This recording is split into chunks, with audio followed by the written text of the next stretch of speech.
So ഈ ഒരു ഭാഷ എന്ന് പറയുന്നതാണ് ഒരു മാധ്യമ പ്രവർത്തകൻ്റെ അല്ലെങ്കിൽ ഈ ഒരു മീഡിയത്തിൽ നിൽക്കുന്ന ഒരു വ്യക്തിയുടെ ഏറ്റവും വലിയൊരു ബാക്ക് ബോൺ എന്ന് പറയുന്നത്. ഭാഷ എങ്ങനെയാണ് ഇത്രയും ഇതായിട്ട് സ്വായത്തമാക്കിയെടുത്തത്? അത് പത്രം വായിക്കുക, അതോടൊപ്പം തന്നെ പുസ്തകങ്ങൾ വായിക്കുക, ഇതൊക്കെ ചെറുപ്പത്തിൽ എൻ്റെ അച്ഛനാണ് എൻ്റെ ഏറ്റവും വലിയ സപ്പോർട്ടർ എന്ന് ഞാൻ പറയുന്നത്. അച്ഛനില്ല, അച്ഛനാണ് എന്നെ എന്തെങ്കിലും ഞാൻ ആയിട്ടുണ്ടെങ്കിൽ അതിൻ്റെ full credit goes to him. കാരണം അച്ഛനാണ് എന്നെ വളർത്തിയത്. എൻ്റെ അമ്മ 5ാമത്തെ വയസ്സിൽ മരിച്ചതാണ്. അപ്പോൾ അച്ഛനാണ് അതിന് ശേഷം എന്നെ വളർത്തിയത്. മറ്റൊരു വിവാഹമൊക്കെ, അതായത് അത്രയും ചെറുപ്പത്തിലൊക്കെ ഒരാൾ ഭാര്യ മരിച്ചു കഴിഞ്ഞാൽ അടുത്തൊരു വിവാഹം കഴിക്കുന്നതിനെ കുറിച്ചൊക്കെ ആലോചിക്കും. എൻ്റെ അച്ഛനും ഒരുപാട് വിവാഹാലോചനകൾ വന്നിട്ടുണ്ടെന്നാണ് ഞാൻ മനസ്സിലാക്കുന്നത്. ഞാൻ തീരെ ചെറുതാണ്, 5-6 വയസ്സേ ഉള്ളൂ. അപ്പോൾ ആ സമയത്ത് എനിക്ക് അതേക്കുറിച്ചൊന്നും അറിയില്ല. പക്ഷെ അച്ഛൻ എന്നെ വളർത്തുക, എന്നെ ഒരു മികച്ച നിലയിലെത്തിക്കുക എന്നൊരാഗ്രഹമായിരുന്നു അച്ഛന് ഉണ്ടായിരുന്നത്. അപ്പോൾ അച്ഛൻ്റെ ആ ഒരു ആഗ്രഹം എനിക്ക് കുറച്ചെങ്കിലും നിറവേറ്റാൻ പറ്റിയെന്നാണ് ഞാൻ കരുതുന്നത്. ഇന്നത് കാണാൻ അച്ഛനില്ല എങ്കിലും സന്തോഷിക്കുന്നുണ്ടാവും. അച്ഛൻ എന്താ ചെയ്തിരുന്നത്? അച്ഛൻ ഭോപ്പാലിലായിരുന്നു നേരത്തെ ജോലി ചെയ്തിരുന്നത്. അപ്പൊ അവിടെ നിന്ന് നാട്ടിലേക്ക് വന്ന് കല്യാണം കഴിഞ്ഞ് പിന്നീട് തിരിച്ചു പോയില്ല. പിന്നെ നാട്ടില് കൃഷിയൊക്കെ ആയിരുന്നു. പിന്നീട് എന്നെ വളർത്തലായിരുന്നു പ്രധാന ജോലി. അപ്പൊ കൃഷി, വീട്ടിലെ കാര്യങ്ങളൊക്കെ നോക്കി അങ്ങനെയായിരുന്നു. അതിനുശേഷം അച്ഛൻ ഈ ഹോട്ടൽ മാനേജ്മെന്റ്, അതായത് എന്നെ വളർത്തുന്നത് ഞാൻ പറഞ്ഞു കഴിഞ്ഞാൽ ഞാൻ അത്യാവശ്യം ഭക്ഷണപ്രിയയാണ്.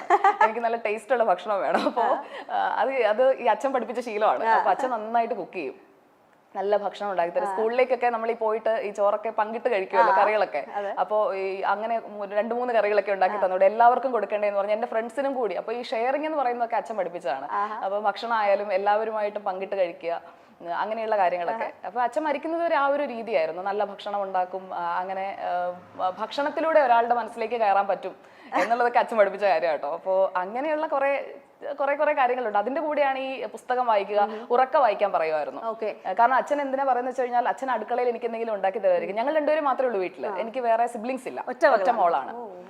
അതും ഒരു അൺനോൺ ഫാക്ട് ആയിരിക്കും അല്ലേ? അത് എനിക്ക് കണക്ട് ചെയ്യാൻ പറ്റും, ഞാനൊരു ഒറ്റ മോളാണ്. അടിപൊളി. അപ്പൊ ഒറ്റ മക്കൾ തമ്മിലുള്ള സംഭാഷണം. അപ്പോൾ ഒറ്റ മോളാണ്. വേണമെങ്കിൽ ഒരു അനിയനൊക്കെ ഉണ്ടായിരുന്നു അച്ഛൻ, പക്ഷെ സമ്മതിച്ചില്ല. അച്ഛൻ മറ്റൊരു കല്യാണത്തിന് തയ്യാറായില്ല അമ്മ മരിച്ചതിന് ശേഷം. അച്ഛൻ അമ്മ അത്രയ്ക്ക് ഇഷ്ടമായിരുന്നു എന്നാണ് ഞാൻ മനസ്സിലാക്കുന്നത്. അപ്പോൾ ഈ അച്ഛനപ്പോൾ അടുക്കളയിൽ നിൽക്കുമായിരിക്കും, അല്ലെങ്കിൽ പുറത്ത് പറമ്പിലോ എവിടെയെങ്കിലും ആയിരിക്കും. അപ്പോൾ അവിടെ പോയി നിൽക്കുമ്പോഴത്തേക്ക് എന്നെയും കൊച്ചായിരിക്കുമ്പോഴേ കൊണ്ടുപോകും. അപ്പം അവിടെ വെച്ച് ഈ പുസ്തകമൊക്കെ ഉറക്ക വായിപ്പിക്കും. അതിനിടയിലാണ് പറഞ്ഞു തരുന്നത്. അപ്പോൾ ഈ വായിക്കുമ്പം ഇംഗ്ലീഷൊക്കെയാണ് ഉറക്ക വായിക്കുന്നതെങ്കിൽ അറിയാമല്ലോ, കുട്ടിക്കാലത്തൊക്കെ നമ്മൾ വായിക്കുമ്പോൾ പലതിൻ്റെയും പ്രൊനൗൺസിയേഷനൊക്കെ വളരെ തെറ്റായിരിക്കും. അപ്പോൾ അതൊക്കെ അച്ഛൻ പറഞ്ഞു തരും. അങ്ങനെ എനിക്ക് വേറെ ട്യൂഷൻ ടീച്ചേഴ്സ് ഒന്നും അങ്ങനെ ഉണ്ടായിട്ടില്ല. അച്ഛനായിരുന്നു പഠിപ്പിക്കുന്നത്. കംപ്ലീറ്റ്ലി കാര്യങ്ങളൊക്കെ പഠിപ്പിച്ചു തന്നിരുന്നത് അതെ അച്ഛനാണ്. അപ്പൊ ഈ ഭാഷ അത് നന്നായിട്ട് തന്നെ ഉച്ചരിച്ച് പഠിക്കണം എന്നുള്ളത് നിർബന്ധമായിരുന്നു. അപ്പം ഈ ഭാഷ എന്ന് പറയുന്നതിന് പോലും ഭാഷ എന്ന് പറയുന്ന ആളുകൾ നമ്മുടെ ചുറ്റുമുണ്ടല്ലോ. അപ്പോൾ ഞങ്ങളുടെ ജില്ലയിൽ, അതായത് ഞാൻ പഠിച്ചത് ഡിഗ്രി വരെ പഠിച്ചത് കോട്ടയത്താണ്. അപ്പോൾ അവിടെ ഈ ഭാഷ എന്ന് പറയുന്നത് അങ്ങനെയല്ല, ഭാഷ, ഭ എന്ന് തന്നെ ഉച്ചരിക്കണം. അങ്ങനെയൊക്കെയുള്ള ചെറിയ ചെറിയ കാര്യങ്ങൾ ഇങ്ങനെ പറഞ്ഞു തരുമായിരുന്നു. അതൊക്കെ ഗുണമായിട്ടുണ്ട്. അതാണ് ഞാൻ പറഞ്ഞത്. ഞാൻ എന്തെങ്കിലും ആയിട്ടുണ്ടെങ്കിൽ അത് അച്ഛൻ തുടങ്ങി വെച്ചു. അതിന് അച്ഛന് ശേഷം ഭർത്താവായാലും ആ സപ്പോർട്ട് നന്നായിട്ട് ചെയ്യുന്നുണ്ട്. അപ്പോൾ അങ്ങനെയൊക്കെയുള്ള എനിക്ക് ചുറ്റും, അതിൽ ഞാൻ വളരെ ലക്കിയാണ്. എനിക്കൊരു സപ്പോർട്ട് സിസ്റ്റം എപ്പോഴും ഉണ്ടാവാറുണ്ട്. അതേക്കുറിച്ച് എല്ലാവരും പറയും.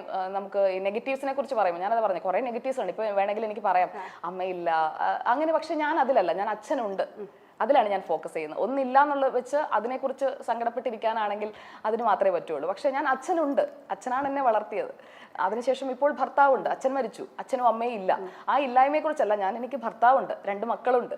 അപ്പോൾ അതേക്കുറിച്ചാണ് ഞാൻ ഫോക്കസ് ചെയ്യുന്നത്. അല്ലാതെ കരിയറിലായാലും അതെ, എന്തുണ്ട് അല്ലെങ്കിൽ എന്തിനി ഉണ്ടാക്കിയെടുക്കാം, എന്തിലേക്ക് ഇനി പോകാം, അതാണ് എപ്പോഴും എൻ്റെ ഫോക്കസ്. അത് ഭയങ്കര വലിയൊരു പോയിന്റ് ആണ്. കാരണം എന്ന് വെച്ചാൽ നമ്മളൊരു ഇന്റർവ്യൂവിന് വരുമ്പോൾ സമയത്ത് തന്നെ ഇപ്പം നെഗറ്റീവ് പബ്ലിസിറ്റി അല്ലെങ്കിൽ ട്രോളുകൾ വരുന്നു, അതിനെ പറ്റിയിട്ടുള്ള കാര്യങ്ങളൊക്കെ ചോദിക്കുന്നതിനെ പറ്റിയിട്ട് ഞാൻ കുറച്ച് കാര്യങ്ങൾ മനസ്സിൽ വിചാരിച്ചിട്ടുണ്ടായിരുന്നു. പക്ഷെ പറഞ്ഞു വന്നപ്പോൾ സുജയ വേറൊരു രീതിയിലാണ് ഇതിനെ മൊത്തം കൺസീവ് ചെയ്തിരിക്കുന്നത്. അല്ലെങ്കിൽ ട്രോൾ എനിക്ക് ഇഷ്ടമാണ്, ഞാൻ പറഞ്ഞിട്ടുണ്ട്. ട്രോൾ എനിക്ക് ഇഷ്ടമാണ്, ട്രോളന്മാരെ ഇഷ്ടമാണ്. ഞാൻ ഈ ട്രോളൊക്കെ വായിക്കാറുണ്ട്, എല്ലാ ട്രോളും വായിക്കും. ട്രോളൊക്കെ മിക്കവാറും ആരെങ്കിലും ഒക്കെ അയച്ചു തരുമല്ലോ.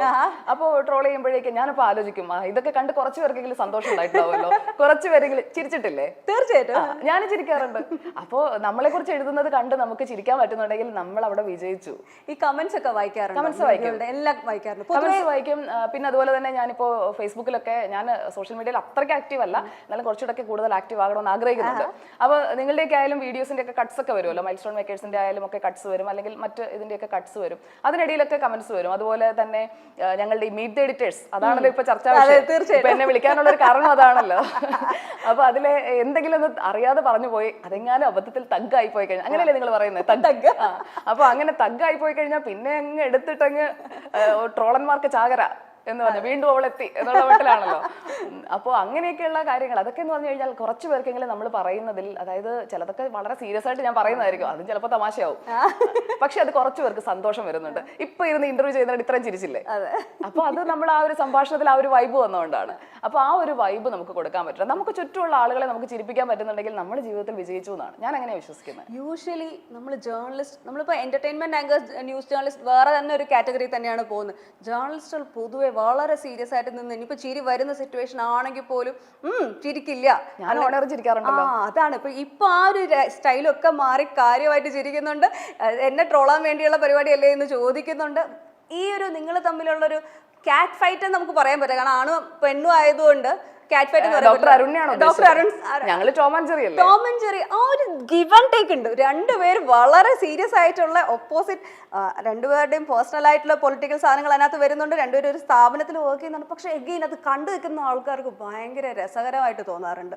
അല്ല, ശരിക്കും നിങ്ങൾക്ക് അത് ഇഷ്ടപ്പെടാറുണ്ടോ? എനിക്ക് വളരെ ഇഷ്ടമാണ്. ഉണ്ട്.